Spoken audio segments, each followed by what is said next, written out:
Okay, so I've been talking a lot of smack about the bigger guy, right? Yeah. The 220-pound muscle head. If you're that guy, I get it. If you're that guy, I encourage you to slow down. Mm-hmm. Do not hurt your opponents. All right, if you want to hurt your teammates and opponents and other people who have gone out of their way to practice this martial art, I think that there's something mentally wrong with you. You're missing the point. Yeah, exactly.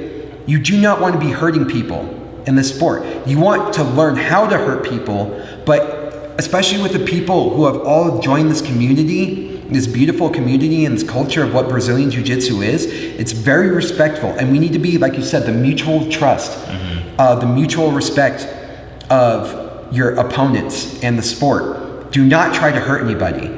Be very conscientious. If you're going for a submission, I know you're kind of like bloodthirsty maybe, and you're like, oh, I'm gonna get the submission, but slow down. If you have it, let's say you have a submission really tight and you know it's gonna hurt them, but they are flailing because like they don't know any better, just let go. You know what I mean? You know you had the tap. You're gonna learn. You're gonna learn. So like really calm down.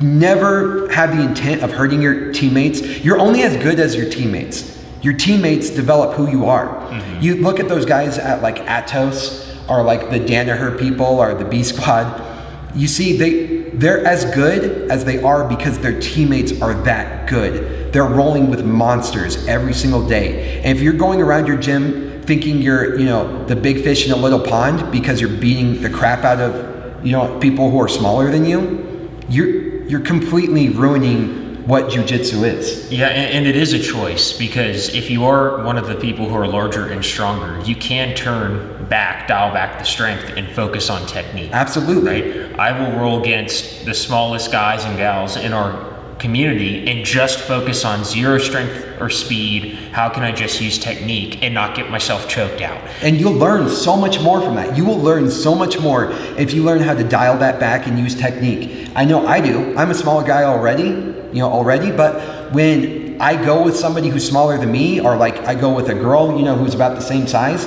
like I'm not gonna use muscle to get what I need. That's not making me any better. So let's go ahead and slow that down. Let's utilize our technique. Let's not hurt the people around us, right? It's just not what the sport is about. Let's keep jiu-jitsu mutually respectful, and no one's gonna wanna roll with you if you keep hurting them, right? So let's go ahead. There's a fun point to that. Yeah. We can tack it on here real quick. Yeah. But something that's beautiful about the jiu-jitsu community that I've seen is if you walk in and you're an arrogant son of a gun, right, or gal, that gets smelled out really quickly. And by the end of that rolling session, you can actually see all the more competent people start lining up to just smush that out of the person. So it's something that if you go in with that attitude, it will get beaten out of you over time. And if you go in, the opposite's also true though. If you go in and you're just ready to learn and you're grateful for the opportunity with each person, then you just see the light bulbs come on, and the desire to invest more heavily into you just start to flow out. And that's something that's gorgeous. Yeah, that's perfect. Let's end that there.